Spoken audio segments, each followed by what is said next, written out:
Hello dear students, welcome back. तो आज की इस वीडियो में यार हम लोग क्वेश्चन नंबर 10 खत्म करने वाले हैं बहुत ही इजी तरीके से और इंटरेस्टिंग मेथड से। तो जैसा कि आपने क्वेश्चन में देखा है, हमेशा की तरह मैं आपको सबसे पहले समझाता हूँ एक एक पॉइंट, तो मैं क्लियर करना चाहूंगा। Two poles of equal heights are standing opposite each other on either side of the road.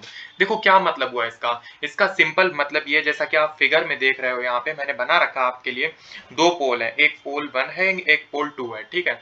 दोनों सेम हाइट के हैं, दोनों की हाइट सेम है। अगर इसकी हाइट मैं h मानूं तो जो इसकी हाइट है वही हाइट इस वाले पोल की है, यानी दोनों पोल्स की हाइट सेम है। पहली चीज तो आपको क्वेश्चन से ये समझ में आनी चाहिए। उसके बाद में आपसे क्वेश्चन में बोला जा रहा है either side of the road. जैसे सपोज मैंने ये रोड बना ली है, बीच में रोड होगी, है ना। आपने देखा होगा जब आप बीच में जाते होगे कभी, तो साइड साइड में पोल्स लगे हुए होते हैं, बस उसी तरीके से बताया। विच इज 80 मीटर वाइड, ये आपको बताया गया। रोड जो है 80 मीटर चौड़ा है, तो मैं लिख लेता हूँ यहाँ 80 मीटर चौड़ा रोड हो गया। ये रोड की चौड़ाई कितनी है? 80 मीटर। अब देखो इसके बाद में आपसे क्वेश्चन में बोला जा रहा है from a point between them, यानी उसके बीच में, ऑन द रोड, रोड के बीच में एक पॉइंट है। The angles of elevation of the top of the poles are 60 degree and 30 degree respectively. तो उस पॉइंट से मैं मान लेता हूँ, वो पॉइंट मैं मान लेता हूँ यहाँ पे सपोज, ठीक है। आप कहीं भी मान सकते हो मिड पॉइंट के आसपास में, यहाँ पे पॉइंट है अगर, तो उस पॉइंट के जो आपको एंगल ऑफ एलिवेशन बताए जा रहे हैं, यानी इस पॉइंट से जब आप ऊपर देखोगे ऐसे, तो एक तो एंगल ऑफ एलिवेशन ये हो जाएगा और दूसरा एंगल ऑफ एलिवेशन ये ऐसा हो जाएगा, राइट। तो ये कितने आपको दिए हुए हैं? एक दिया हुआ है आपको 30 डिग्री और दूसरा आपको दिया हुआ है 60 डिग्री। तो मैं बना लेता हूं, आपको दिया हुआ है एक है 30 डिग्री एंड दूसरा एंगल ऑफ एलिवेशन आपको 60 डिग्री गिवन है, राइट। अब देखो इसके बाद में क्वेश्चन में आपको करना कैसे है, तो बस मेन पार्ट यहां से शुरू होता है। क्वेश्चन में आपसे पूछा क्या गया है ये भी पढ़ दो। Find the height of the poles, आपको हाइट बतानी है पोल्स की। तो मैं लिख लेता हूं क्वेश्चन में सॉल्व करने से पहले, let the height of the pole is equals to h metre. Let the height of the pole, height of both poles, आप ये लिख सकते हो यहाँ पे, both equal poles is equals to h metre. जितनी अच्छी लैंग्वेज होगी, मार्क्स इंक्रीज होने के चांसेस उतने ही ज्यादा होते हैं, राइट। बाकी मेनली आपकी कैलकुलेशन पे डिपेंड करता है। अगर आंसर ठीक है तो आपको मार्क्स फिर भी मिलेंगे, but sometimes they can cut 1.5 marks for language, so always focus on your language also. Find the height of the poles and the distance of the point from the poles, यानी ये जो point हम लोगों ने लिया था, इस point की डिस्टेंस आपको बतानी है। देखो वो कैसे निकालोगे मैं तुम्हें समझाता हूँ। तो ये पॉइंट हम लोगों ने बीच में लिया था। अब इस पॉइंट से अगर मैं बोलूँ ये पूरी हाइट थी 80, ठीक, इतना मैं मान लेता हूँ। अगर x है, आप चाहो तो इधर वाले को x मान सकते हो, तो बचा वाला जो ये पार्ट है ये कितना बचेगा? ये 80 माइनस x हो जाएगा। भाई पूरा 80 है और थोड़ा सा पार्ट हम लोगों ने x मान लिया, इतना पार्ट हम लोगों ने यहाँ से यहाँ तक का पार्ट हम लोगों ने x मान लिया। तो जो बचा वाला रोड होगा वो आपका 80 माइनस x होगा। जैसे मैं एग्जांपल के लिए आपसे बोलूं, पूरा रोड अगर 100 मीटर का है, एग्जांपल के लिए मैं बता रहा हूँ, जस्ट पूरा रोड अगर 100 मीटर का है, इतना बड़ा रोड है कोई भी, है ना। अब इसमें से इतना पार्ट आपको अगर पता हो जाए कि ये 20 है, तो आप ये वाला पार्ट निकाल सकते हो आसानी से। कैसे निकालोगे आप? 100 में से 20 को घटाओगे, आ जाएगा 80 मीटर। तो इसी तरीके से हम लोगों को नहीं पता कि ये पार्ट कितना है, हमने इसको माना x, इतने पार्ट को मान लिया x, बचा वाला इसीलिए हो जाएगा 80 minus x। Now it is clear to you. अब देखो आगे आपको ये क्वेश्चन कैसे करना है। आपको सबसे पहले जो जो चीजें पूछी गई हैं वो मान लेनी होती हैं। जैसे लेट, मैंने हाइट तो मान ली। अब दूसरा काम हमारा बचा हुआ है जो क्वेश्चन में, और एक चीज पूछी गई, the distance of the point from the poles. तो इस डिस्टेंस को मैं मान लेता हूं लेट CB। देखो ये नाम मैं ले लेता हूँ, सबसे पहले तो मैं नाम ले लेता हूँ, ये नाम हो गया A, और ये इसका मैं रख लेता हूँ B, और ये बीच वाला पॉइंट C, ये D, और ये पॉइंट E, राइट। अब देखो, तो अगर ध्यान से देखो यहाँ पे आप, तो CB को हम लोगों ने माना था x, तो let CB equals to x metre. और ये जो पार्ट है यहाँ से यहाँ वाला, इसको हम लोगों ने, ये वाला जो मैं हाईलाइट कर रहा हूँ, ये हम लोगों ने माना CE। तो CE को हम लोगों ने कितना माना? 80 माइनस x मीटर। बस इतना लिख देना है आपको। देखो इसमें कंफ्यूज नहीं होना है कि सर हम लोगों ने, सर आपने CB को x मीटर माना है। आपकी इच्छा हो आप CE को x मान सकते हो, ठीक है। ये कुछ रटना नहीं है, बस कैलकुलेशन करना है। अब देखो आगे कैसे करोगे क्वेश्चन को। सो अब लिखना है आपको in triangle A B C, right. तो ए बी सी में अगर आप ध्यान से देखो, ये ए बी सी ट्रिएंगल है हमारा, ये वाला ट्रिएंगल ए बी सी। इस ट्रिएंगल में देखने के लिए आपसे बोल रहा हूँ, ये 60 डिग्री जिसमें एंगल बन रहा है, एंगल देखो कितना है 60 डिग्री, तो 10 अप्लाई हो जाएगा क्योंकि परपेंडिकुलर और बेस के बारे में बात हो रही है। अगर ये आपको नहीं पता तो हमेशा ये ट्रिक याद रखना, पंडित बद्री प्रसाद हर हर बोले। और देखो परपेंडिकुलर और बेस की बात हो रही है थर्ड वन की, यानी 10 अप्लाई हो जाएगा। सेकेंड के लिए कॉस होता है, फर्स्ट के लिए साइन होता है, तो 10 60 एंगल 60 है, 10 60 equals to perpendicular upon base, इतना आपको लिख लेना है। बाकी मैं नेक्स्ट स्लाइड में बताता हूँ। तो 10 60 equals to perpendicular upon base आ गया था यहाँ तक, राइट। तो 10 60 की वैल्यू होती है, ऑलवेज याद रखना √3, और परपेंडिकुलर की वैल्यू देखो हम लोगों ने h मान ली है दोनों केसेस में, यहाँ भी, तो परपेंडिकुलर आपको h रखना है। और बेस की वैल्यू, बेस में थोड़ा सा ध्यान देना है।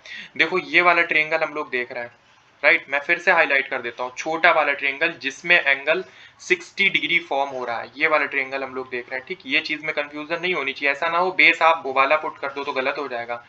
तो इसमें बेस देखो, इसमें बेस x है, हम लोगों ने x एज्यूम किया था यहाँ पे, तो फाइनली ये कितना हो जाएगा h अपॉन x। तो h की वैल्यू अगर मैं यहाँ से निकालूं, क्रॉस मल्टीप्लाई कराऊं, इसके नीचे कुछ नहीं 1 ले लो, तो h इक्वल्स टू कितना हो जाएगा √3x। इसको आप इक्वेशन नंबर 1 लिख लो, दिस इज इक्वेशन नंबर 1। अब देखो इसके आगे कैसे करना है आपको। इन ट्रायंगल, अब आप कौन सा ट्रायंगल लोगे, जो दूसरा हम लोगों के पास में बचा हुआ है, ये वाला ट्रायंगल जिसमें 30 डिग्री एंगल फॉर्म हो रहा है, ये वाला ट्रायंगल, ठीक है। ये वाला ट्रायंगल देखो, इसमें 30 डिग्री एंगल है और इसका बेस कितना है 80 माइनस एक्स, इस चीज पे फोकस रखना, ठीक है, बस बाकी काम हो जाएगा। तो अप्लाई करेंगे इन ट्रायंगल, नाम क्या था इसका, इन ट्रायंगल DEC, ये लिख लिया। अब इसके बाद में आपको 10 30 equals to, now 10 30 equals to perpendicular upon base, और 10 30 की वैल्यू ऑलवेज याद रखना 1/√3 होती है, परपेंडिकुलर की वैल्यू h है, बेस हमारा 80 माइनस एक्स हो जाएगा, ठीक है।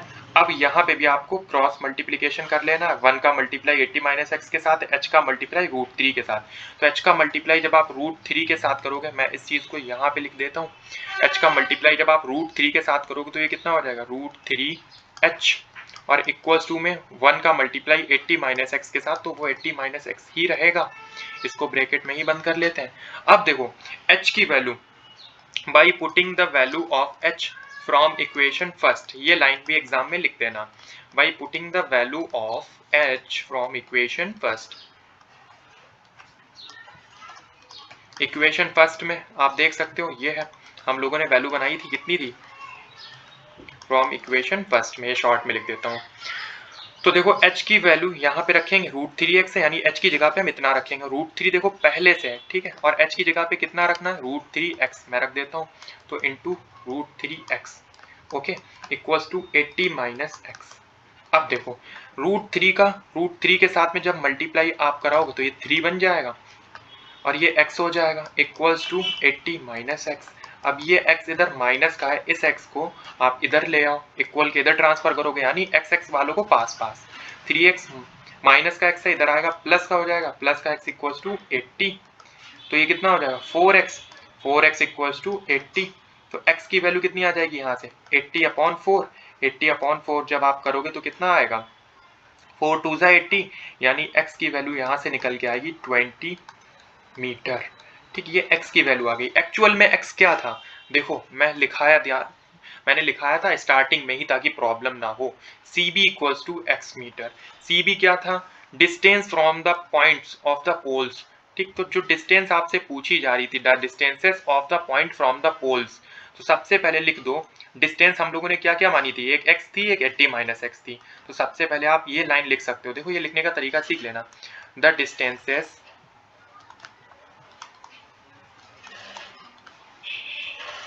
फ्रॉम पॉइंट, फ्रॉम क्वेश्चन से ही लैंग्वेज हमेशा टेक क्या करो, the distances of the point from the poles,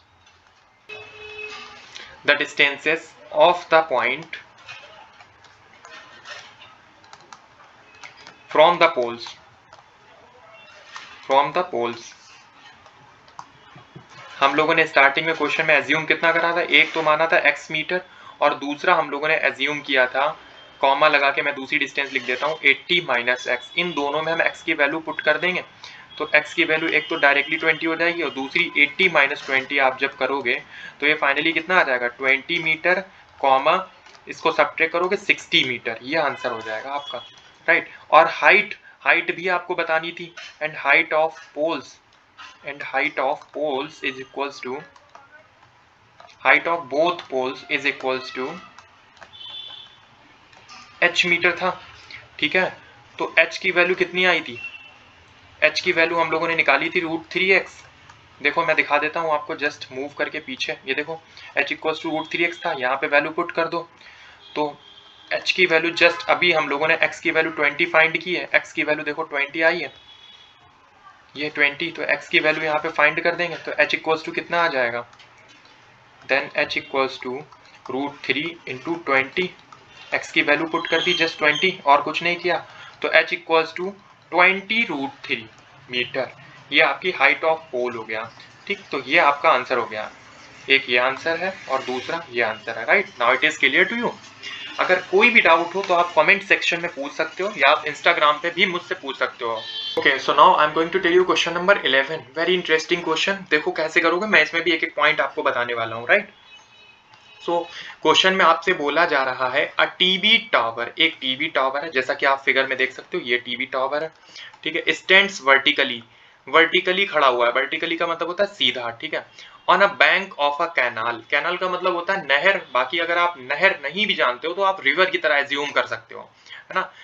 तो रिवर के किनारे एक टावर खड़ा हुआ है जो कि टीवी टावर है, ठीक है। मैं मान लेता हूँ जैसे ये टीवी टावर खड़ा हुआ है ऐसे, बाकी आप फिगर में भी देख सकते हो, फिगर 9.12 में पूरा तैयार है, एनसीईआरटी में भी आपको गिवन है ये। फ्रॉम अ पॉइंट, मैं समझाने के लिए ये ड्रॉ कर रहा हूँ, ठीक है।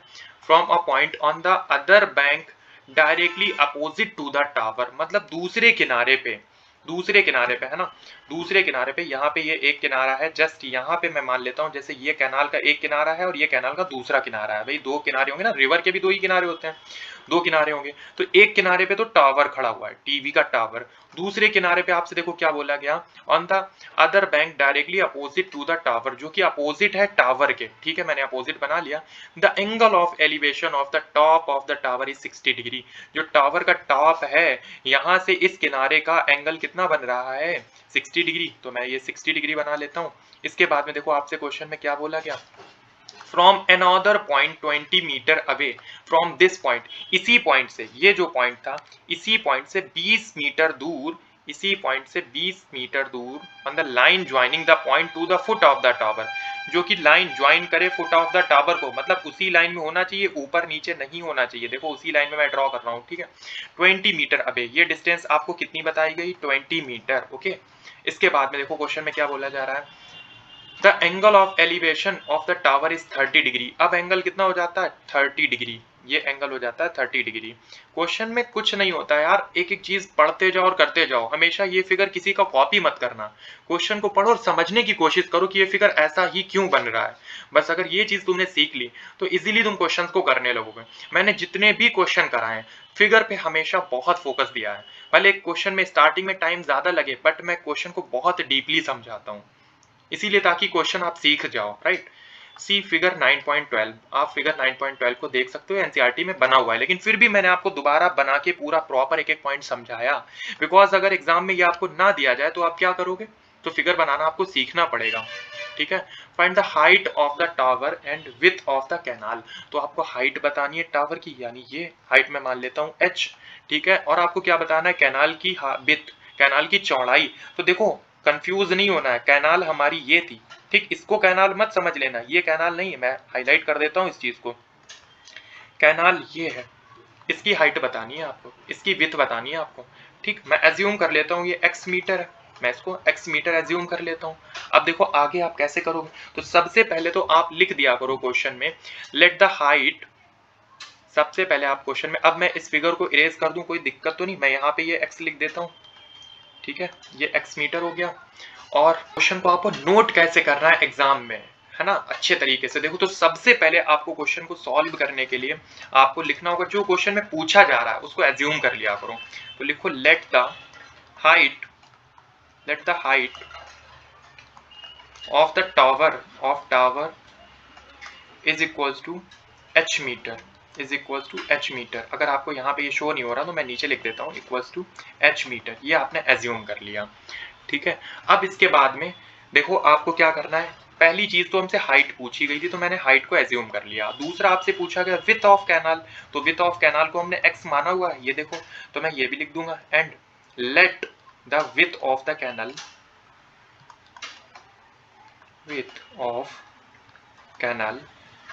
Is equals to x metre, right. यहां तो कोई कंफ्यूजन तो नहीं, इसको मीटर पूरा लिख लेना वरना तुम xm और hm ना समझ लेना इसको जल्दी में, राइट। अब देखो क्वेश्चन को करना कैसे आगे। तो सबसे पहले आपको CD भी देखो दिया हुआ है क्वेश्चन में 20, ठीक है। और एक चीज आपको कौन से ट्रायंगल को आप सॉल्व करोगे सवाल ये आता है। तो देखो हाइट आपसे पूछी जा रही है, मैं बोलूंगा सबसे पहले आप जो 60 डिग्री वाला एंगल है इसको सॉल्व करना शुरू करो, ठीक है। ये वाला फिगर आप देख रहे हो ना, ये वाला, राइट, ये वाला आप शुरू करोगे। तो सबसे पहले आप लिखोगे इन ट्रायंगल ABC, तो 10 60 अप्लाई हो जाएगा यहाँ पे क्योंकि एंगल 60 दिया हुआ है। 10 क्यों अप्लाई होगा, अगर इसमें कंफ्यूजन हो तो हमेशा याद रखना ये ट्रिक पंडित बद्री प्रसाद हर हर बोलें, ठीक है। और देखो परपेंडिकुलर और बेस दो चीजों के रिलेशन में आपको बात करनी है। बेस आपने x मान रखा है और हाइट आपसे पूछी जा रही है तो इसलिए हम परपेंडिकुलर और बेस की बात करेंगे। इक्वल्स टू, तो परपेंडिकुलर अपॉन बेस मैं यहाँ लिख देता हूँ, बाकी मैं नेक्स्ट स्लाइड में कराता हूँ। 1060 की वैल्यू देखो होती है √3, तो मैं लिख लेता हूँ √3। और परपेंडिकुलर को हम लोगों ने एज्यूम किया था h और बेस को मान लिया था x, ठीक है। देखो इसमें कोई कंफ्यूजन तो नहीं, 1060 था, 1060 की वैल्यू मैंने पुट कर दी √3। परपेंडिकुलर देखो h मीटर हम लोग ने अभी माना, हाइट ऑफ टावर जो कि h मीटर है, राइट। और बेस की वैल्यू अगर देखो तो x मानी हुई है। इस ट्रायंगल में देखना है आपको, किसी और ट्रायंगल में नहीं देखना है। यहाँ पे ध्यान दो, ये x मीटर है, right, this is x metre. तो मैं x मीटर लिख लेता हूँ यहाँ पे अपॉन में x। तो जब क्रॉस मल्टीप्लीकेशन करोगे तो √3 का x के साथ मल्टीप्लाई, h का 1 के साथ में मल्टीप्लाई, तो h इक्वल्स टू कितना आ जाएगा √3x। इसको मान लो equation number first, this is equation number first, okay. अब देखो आगे कैसे करना है। अब आपको देखना है दूसरे ट्रायंगल में, तो दूसरा ट्रायंगल कौन सा है, कंप्लीट ट्रायंगल जो हम लोगों का है। मैं कलर चेंज कर देता हूं जिससे कि आपको और क्लियर दिखाई पड़े। इन ट्रायंगल ADB, राइट, ये कंप्लीट ट्रायंगल अब आपको देखना है, इसमें कोई कंफ्यूजन तो नहीं है, ये कंप्लीट ट्रायंगल देखना। और देखो बेस अब कितना हो जाएगा, बेस ये कंप्लीट पूरा बेस होगा यहां तक, ठीक है। तो 20 + x हो जाएगा, ये वाला 20 भी आप काउंट करोगे और ये वाला x भी काउंट करोगे तो 20 + x हो जाएगा, राइट। ओके, अब देखो आप in triangle ABD 1030 is equals to, भाई एंगल 30 था अब एंगल चेंज हो गया है, परपेंडिकुलर अपॉन बेस। 1030 की वैल्यू होती है 1/√3, ऑलवेज याद रखना। परपेंडिकुलर की वैल्यू अभी भी हाइट है h रहेगा और बेस अब हो जाएगा 20 + x या x + 20 लिख लो, इसमें कोई दिक्कत नहीं। भाई 2 + 3 लिखो या 3 + 2 लिखो, आना 5 ही है ना। अब क्रॉस मल्टीप्लीकेशन करोगे तो 1 का मल्टीप्लाई x + 20 के साथ में और h का मल्टीप्लाई √3 के साथ में।